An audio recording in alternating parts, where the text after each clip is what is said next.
automatic weapons to be purchased is sick. The idea we still allow semi-automatic weapons to be purchased is sick. Without the Second Amendment, there is no First Amendment, there is no Fourth Amendment. An armed citizenry that is able to protect themselves against despots and tyrants is essential to the protection of all the other liberties that we enjoy in our country.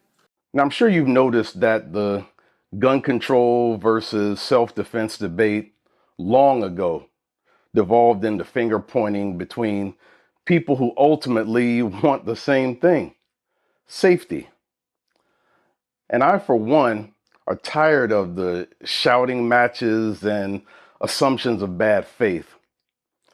Every time a tragedy like a mass shooting happens, the temperature in the debate spikes. Emotions run high, blame is immediate, and the chance for thoughtful conversation gets buried under the outrage. And to be honest, both sides have valid concerns and some pretty big blind spots. And I want to discuss a few of them. I'll start on the gun control side, where there's a genuine fear of school shootings, of community violence, of loved ones being caught in the wrong place at the wrong time. This frustration and relative feeling of helplessness as to why we can't stop the violence in America is absolutely understandable.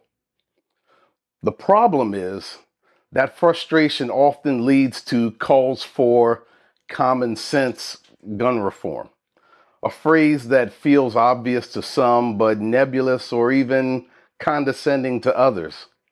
It seems as if most people who support these reforms don't really know what's in the legislation.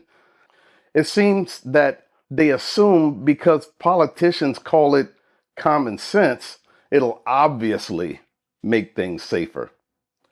But a quick read of many of these common sense proposals reveal no plan to stop criminals while placing ridiculous restrictions on the ability of law-abiding citizens to protect themselves.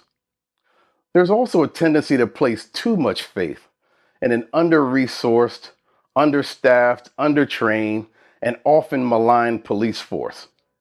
And I'm not at all anti-police. But let's be honest, they simply can't be everywhere they're needed.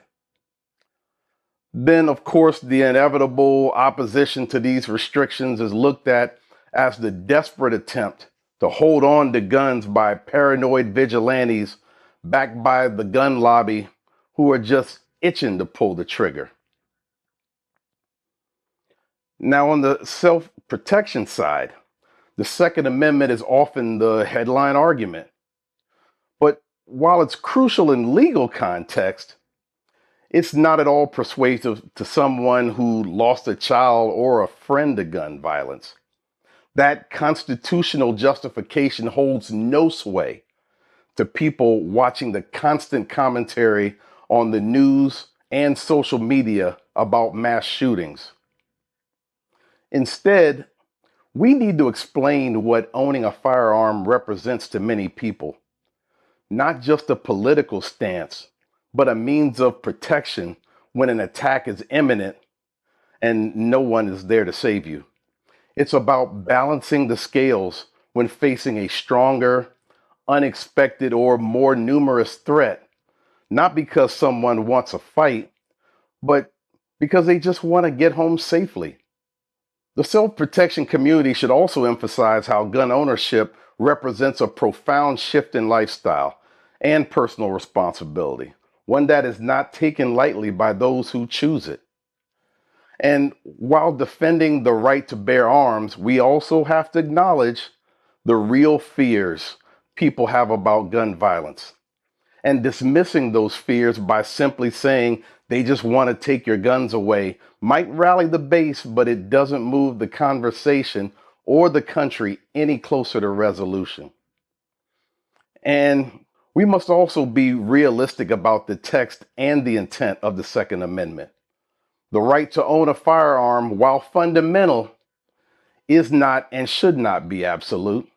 There are individuals in our communities whose behavior or lack of mental stability make it unsafe for them to exercise that right. And responsible gun ownership means accepting that some limits are necessary to keep everyone safe. And we should be willing to have good faith conversations about those exceptions. Unfortunately, both sides have been guilty of straw manning the other. Self-protection advocates often dismiss those who are fearful of gun violence as naive or controlled by politicians. On the other hand, gun control advocates can trivialize the lived experiences of people, especially in vulnerable communities, who feel safer being legally armed. Now, I know because I've stood on both sides. There was a time in my life when every inner city or mass shooting only deepened my belief that we had to rid society of guns. But as I got older, listened more, and educated myself beyond the headlines, I started to see things differently. I saw how many of these proposed laws did little or nothing to stop criminals while placing undue burdens on people just trying to follow the law. I also began to notice how news coverage of shootings often focuses as much, if not more, on the type of firearm used and how it was acquired than on the mentality or motive of the shooter. The images shown are often dramatic close-ups of handguns, rifles, or tactical gear, driving home the idea that the gun itself is the primary villain. That shift in emphasis can make it feel like the object is being tried more than the person, even though understanding the why behind the act or what it says about us as society is just as critical. I also began to research a lot of the events where the so-called good person with a gun was able to stop mass tragedies from happening. Those unfortunately don't make the news since they don't feed the narrative.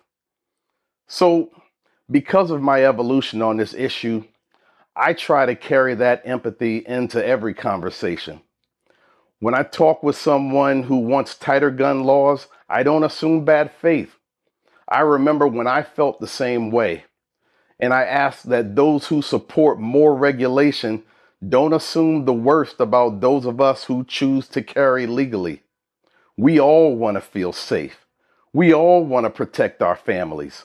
That's the shared concern that should bring us together, not tear us apart. And this isn't about picking sides. It's about finding common ground. Both sides have been so entrenched in this fight for so long that it feels dangerous to concede any ground. Like losing 1 point means giving up the whole war.